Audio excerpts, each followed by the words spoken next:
Welcome to our second lecture of the week as we discuss the Second New Deal, as Franklin Delano Roosevelt attempted to pass even more New Deal era policies in the mid to late 1930s. And we will also take a look at the impact of the New Deal in African Americans as we wind up today's lecture.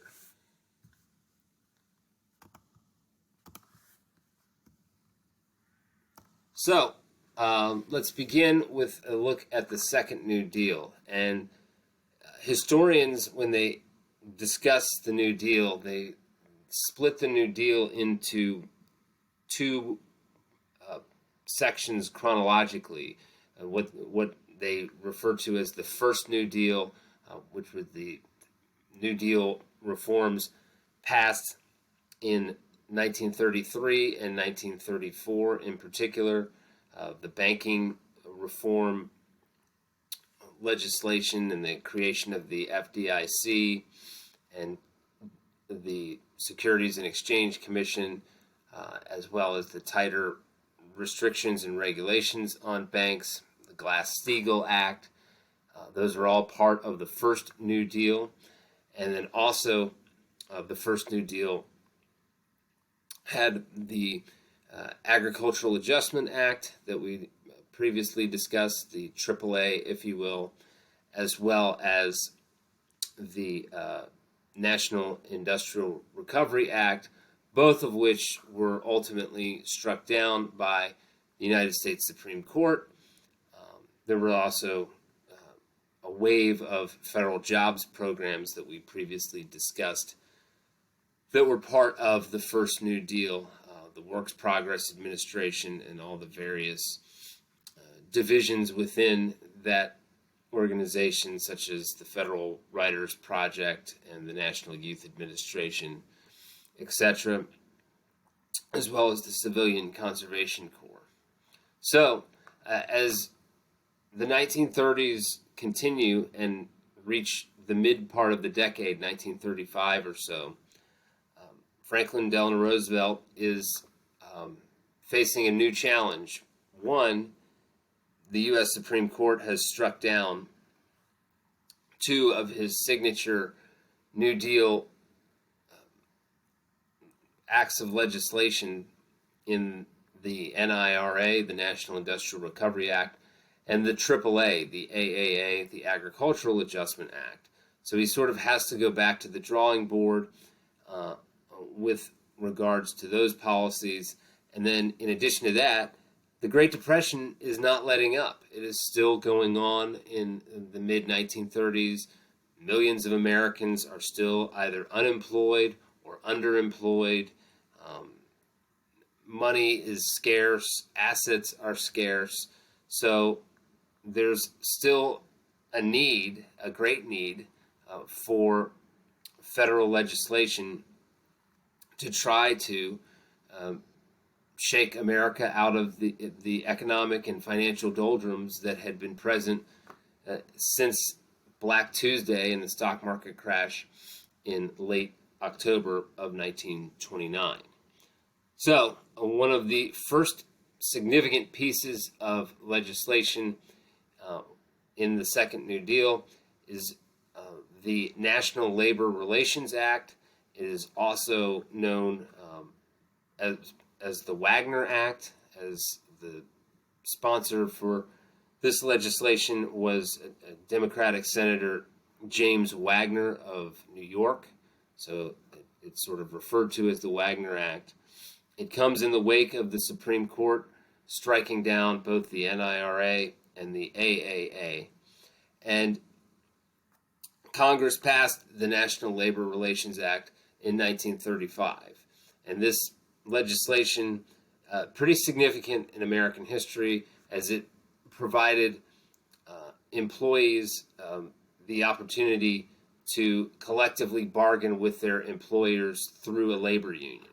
We've talked a good deal about labor unions in the 19th century and early 20th century, but this was federal legislation that allowed workers to use unions to collectively bargain with their employers, and they could collectively bargain on wages, working conditions, hours, those types of things that really are pretty essential. I mean, even today, labor unions basically, or when workers want to form a labor union, they're basically looking for three things, and that is the right to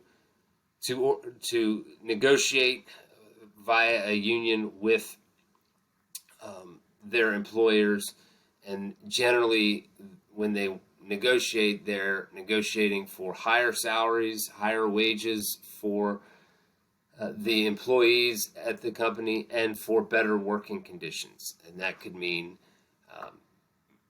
more safety measures added to the workplace, shorter hours, things of that nature. That's basically what labor unions provide, both back in the 1930s and even today. In addition to the ability to collectively bargain, the National Labor Relations Act created an agency, a federal agency known as the National Labor Relations Board. And this agency would provide federal oversight of plant elections, as well as the ability to investigate companies and issue cease and desist orders if necessary. So in other words, the National Labor Relations Board was sort of an organization that would provide oversight of the collective bargaining process between employees and employers, and sort of act as a mediator if necessary to make sure that one side, namely the corporations and employers, did not try to run roughshod over their employees or through nefarious tactics or things of that nature. So that was the National Labor Relations Act of 1935, also known as the Wagner Act, named after, as I mentioned, New York Senator James Wagner. It's a very significant piece of legislation because it effectively legitimizes unions and collective bargaining and provides quite a bit of strength and protection for rank and file workers, factory workers, industrial workers, mill workers, you name it. If they had a labor union, they were able to negotiate for better conditions and higher wages, and there was federal legislation that essentially made labor unions legal throughout the country at the time. So that was one of the first major acts of the Second New Deal period in 1935. One of the other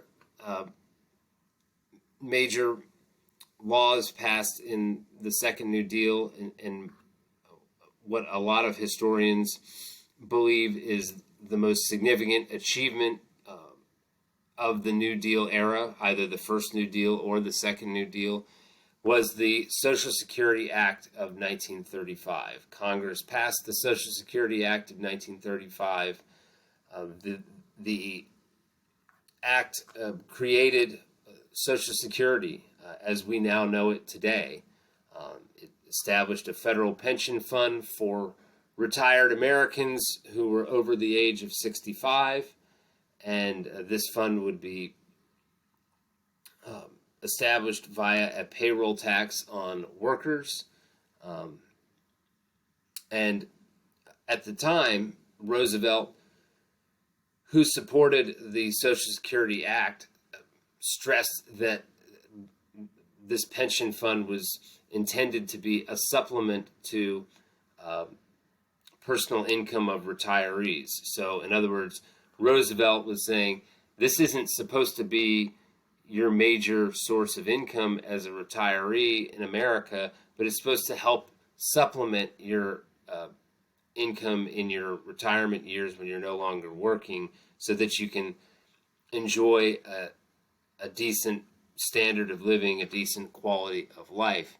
Of course, in modern America, Social Security is the primary source of income for America's retired citizens. Obviously, it's not the only source. There are plenty of retirement plans and individuals that invest money of their own throughout their working career to help fund their golden years when they're retired. But for many Americans, Social Security is the primary source of income during their retirement years. Receiving Social Security checks from the government on a regular basis is a necessity for many of our senior citizens who are retired today. In addition to establishing this federal pension fund for retirees, the Social Security Act also provided assistance for the unemployed. It basically created an unemployment insurance program, and this was funded through a payroll tax on employers. So the pension fund was funded by a payroll tax on workers and laborers, but companies, employers, funded the unemployment insurance program portion of the Social Security Act via a payroll tax on their organizations. This program provided government financial assistance for workers who were unemployable, individuals with mental health conditions, or in some cases physical health conditions that prevented them from holding even the most basic and rudimentary types of jobs in America. So, for example, let's say an individual is in his or her late 20s. Let's say this person is 26, 27 years old, but they have some sort of condition, physical or mental, or perhaps a combination of the two, that they believe makes it impossible for them to hold down even the most basic minimum wage type of job available. In America today, you can apply for Social Security benefits, and a caseworker, generally speaking a psychologist or a psychiatrist, will read your case file, or read this person's case file, and determine whether or not they believe the person is indeed unemployable due to their condition or conditions. And if they believe that, they can recommend that the government provide Social Security benefits to these individuals decades before they would normally reach retirement age. So in certain cases, that 26, 27-year-old individual might qualify and get Social Security benefits on a regular basis because they've convinced the government that they are unemployable for some sort of permanent mental health condition and or physical condition. And it's a way of providing state assistance to individuals who cannot work on their own. So it's sort of a helping the weaker parts of our population in terms of, and when I say weaker, I mean people that have clear barriers that prevent them from holding down jobs. So the end results of Social Security, both the retirement pension portion of it as well as the unemployment insurance portion of the bill, is that the legislation marks a major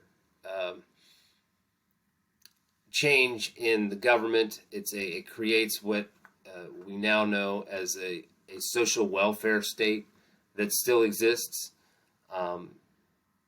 It is a major component of American life today. And over the years, there's been discussion of either eliminating Social Security or privatizing Social Security. There's been all sorts of opposition to it periodically over the years, but it has basically stood the test of time since it was enacted in the Second New Deal in 1935. It was passed in 1935 and sort of went into effect a year or two later. But even with this Social Security benefits, the Great Depression persists. Social Security alone did not lead America out of the Great Depression, because the payroll tax on workers that went to establishing that retirement fund limited the amount of money that they received in their paychecks. They weren't getting as much money in their paychecks because part of it was being withheld for Social Security benefits. As today, if you have a job today, part of your income is withheld for Social Security benefits. And as a result of this, American workers possessed less discretionary income, and that prevented them from spending money, or made it significantly harder for them to spend money on non-essential items during the Great Depression era, and as a result, the economy remained stagnant. So in the short term, Social Security did not really lift America out of the Great Depression, or serve as a salve to the financial crisis, but over the long haul, it has become a hallmark of American life in terms of what Americans receive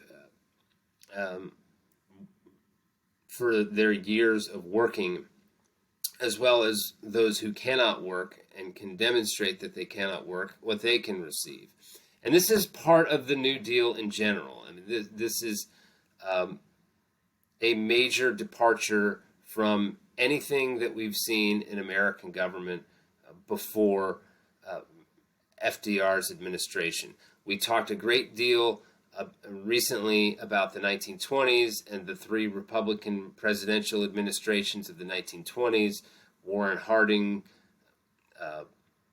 Calvin Coolidge, and Herbert Hoover, and the common thread linking all three of those presidencies was that they had very pro-business, they promoted pro-business policies with limited federal oversight, and more or less left the American people to provide for themselves through jobs. They weren't providing government assistance in any way, shape, or form. That was also the case in previous generations of the federal government, especially in the late 19th century. But now, in the midst of the greatest financial crisis the country has known, things are different. The landscape has changed. Franklin Delano Roosevelt realized that the landscape had changed, and so he's trying to do whatever he can to help Americans get through the Great Depression, get the kind of money and funds that they need to survive in the Great Depression, and as well as economic aims to end the Depression itself. These were the most important items on FDR's legislative agenda during his presidency. And so this marked, as I said, a significant change in the government, as now the government was providing financial assistance to ordinary Americans in the form of Social Security, with the retirement pension fund and the unemployment program, but also, as we discussed portions of the first New Deal, federal subsidies to farmers under the Agricultural Adjustment Act, so that they would not produce as much from a crop standpoint as they normally would for the greater good of the American economy. So the government was paying them for the crops and the land that they weren't using, as well as all of those jobs programs that I mentioned, the CCC, the NYA, and the various federal writers projects and arts projects and things of that nature, the Tennessee Valley Authority as well. These are all programs that provide jobs to unemployed or underemployed Americans during the Great Depression. So it sort of becomes a new era in American politics, because now Americans become used to the idea that the government should help them through a financial crisis, should provide some sort of means for them, for individual citizens to survive any sort of economic era in terms of how the economy is performing. It's basically what is referred to these days as the social safety net. In case of a worst case scenario, you can depend on Social Security to help provide some assistance for you if you can't work full time, or to help provide retirement income for you. You can rely on other elements of the New Deal, such as those jobs programs I mentioned, to help get you through the Great Depression. So it's a very, very significant change in what the federal government is willing to do for the American people. And of course, it was not without controversy, as many Republicans in Congress vehemently opposed significant portions of the New Deal overall, and the Second New Deal in particular, especially Social Security. The Republicans were against Social Security and the Social Security plan from the get-go, arguing that it wasn't the government's job to provide financial assistance for the individual citizens of the country. So moving on, I would like to talk now about the New Deal and its impact on African Americans. There's quite a bit to discuss here, but I'm going to focus primarily on the areas in which the New Deal failed African Americans, or left the African American community behind. So we've mentioned the Agricultural Adjustment Act in the earlier lecture this week, as well as have referred to it at times during this lecture, and just kind of want to review that as we look at how it impacted the African American community in America, and in particular in the South during this time.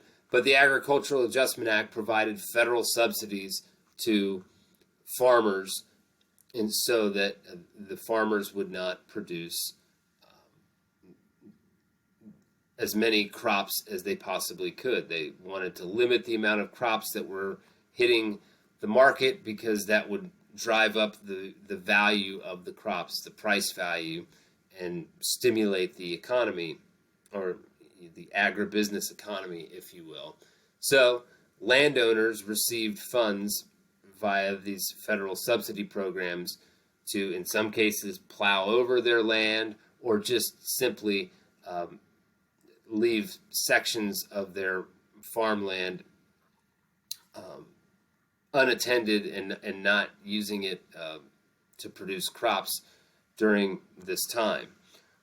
Well, in the South, the overwhelming majority of the farmland was owned by white Southerners, and they leased sections of their properties to tenant farmers and sharecroppers, many of whom were African American.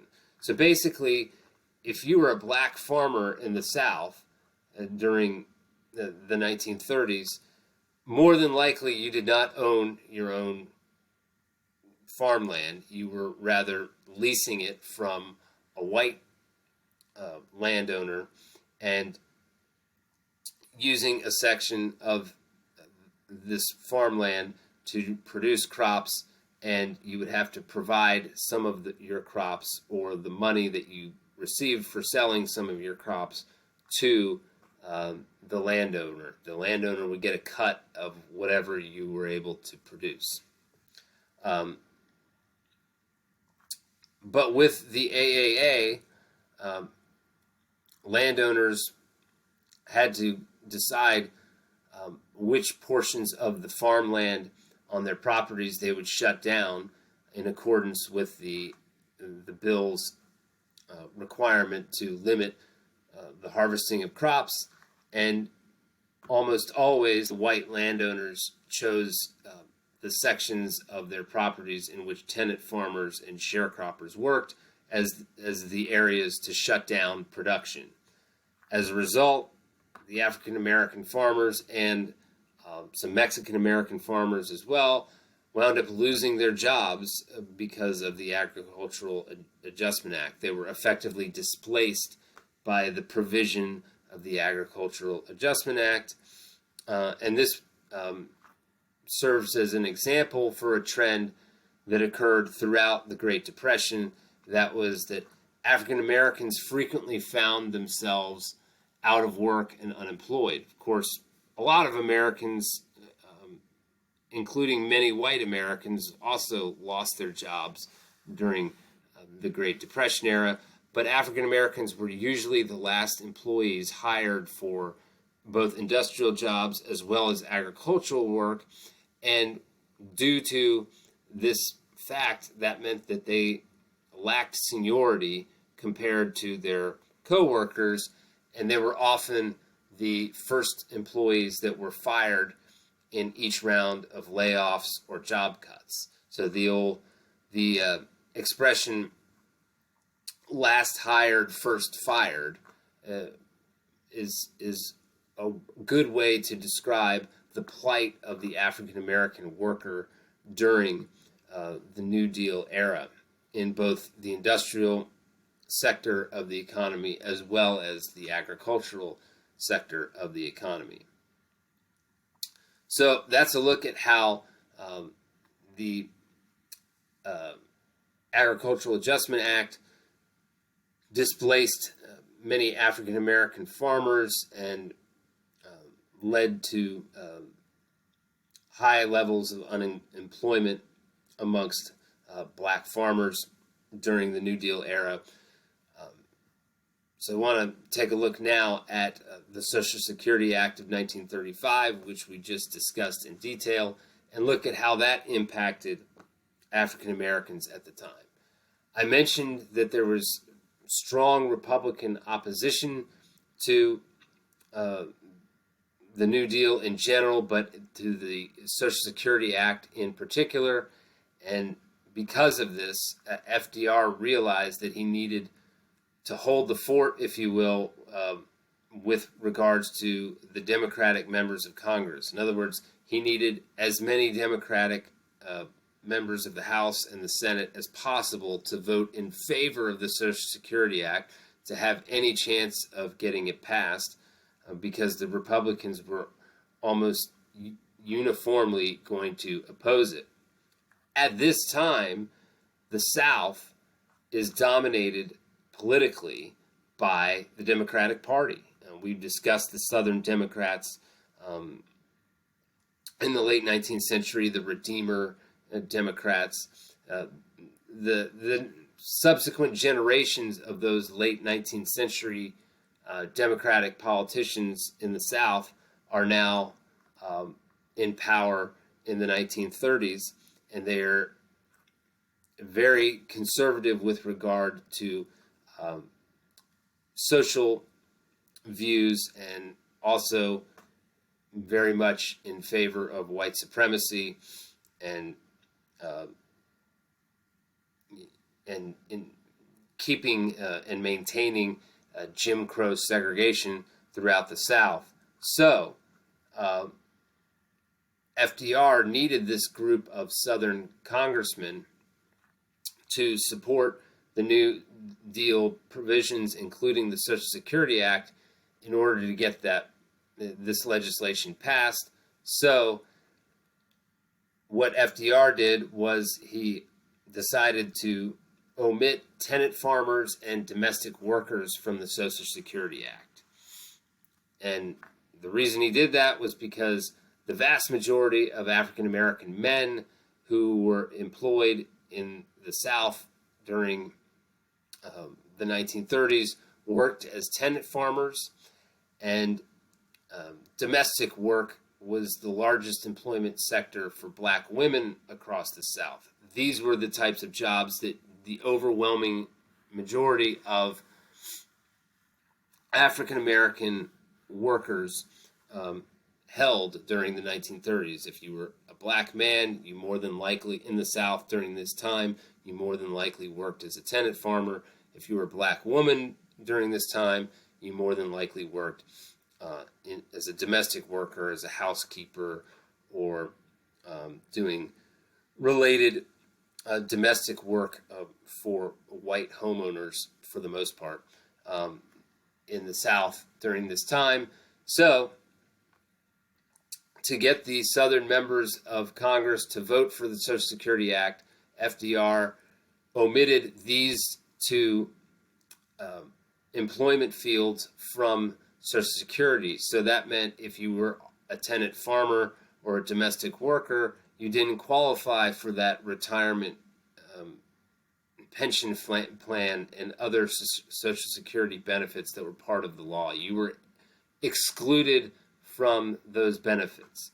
And as a result, African American workers in the South failed to receive any of the benefits provided by the Social Security Act, and that, by and large, worked as a means to prevent African Americans from becoming upwardly mobile financially and socially. If they had Social Security benefits, whether it was the unemployment insurance program or the retirement pension fund, it stands to reason that perhaps that eventually would have enabled them to save enough money to perhaps become to vault into a higher level of social class from a socioeconomic standpoint. And that was unacceptable to most white Southerners of the era, including the white Southern politicians, the Southern bloc of congressmen who were all Democrats at that time. And so FDR made this move for political reasons. He realized that the only way to get Social Security through is to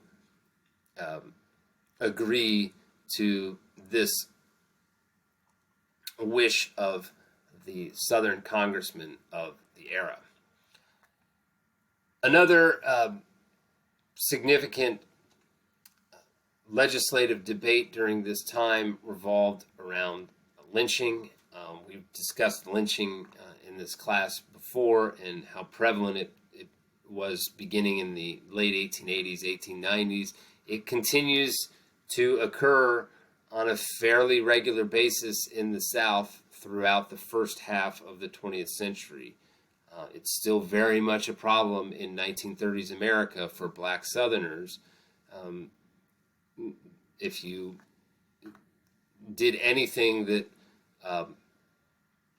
drew the ire of white citizens in your community or the next community over, you very well could be lynched. You ran the risk of retaliation in the form of lynching.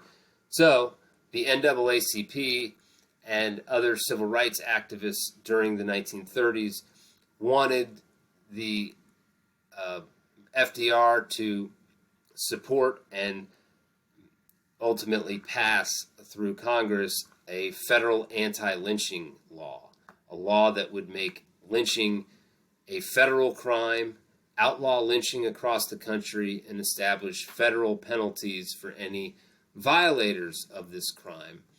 But again, much like with the Social Security Act that I just discussed, and the reasons for Roosevelt omitting the large majority of the African American workforce from Social Security benefits in order to appease the Southern Democratic congressmen so that they would in turn vote for the Social Security Act and get it passed into law. Roosevelt knew that Southern Democrats would not only not vote for anti-lynching legislation, but they would threaten to vote against other New Deal legislation in a form of payback or retaliation against FDR. They were willing to hold up and block any of the other provisions of the New Deal, the other legislative acts of the New Deal, in order to prevent any sort of anti-lynching law from passing. And as a result, Roosevelt did not support anti-lynching legislation. There was no anti-lynching law that made it through Congress during this time, and as a result, lynching was not a federal crime.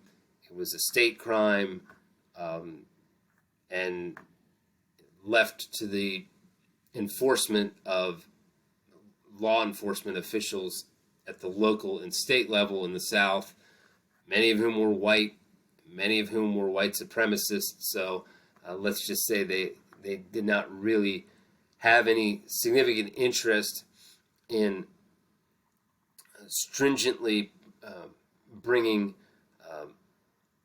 individuals accused of lynching to justice. So that was another example, along with Social Security and the Agricultural Adjustment Act, where the New Deal or Franklin Delano Roosevelt failed the African American community, especially the African American community in the South, but just nationwide, failed the African American community. It's interesting, though, because despite all of these areas in which African Americans were effectively held back by the fact that they were omitted from New Deal legislation, some of the jobs programs that FDR passed in the first New Deal were some of those programs hired black men, and there were other federal relief programs that African Americans did benefit from. In addition, Eleanor Roosevelt, the First Lady of the United States, Franklin Roosevelt's wife, was in favor of the anti-lynching law and also in favor of,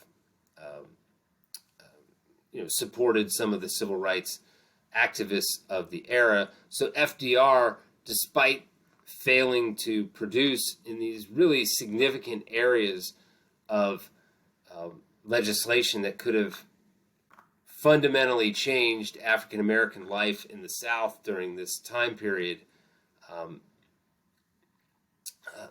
FDR still enjoyed quite a bit of support from the African American community nationwide. They've voted for FDR in large numbers, and FDR did come up with a group of several key advisors who were African Americans, such as Mary McLeod Bethune, who we discussed earlier this semester. It was referred to as the Black Cabinet. It was a group of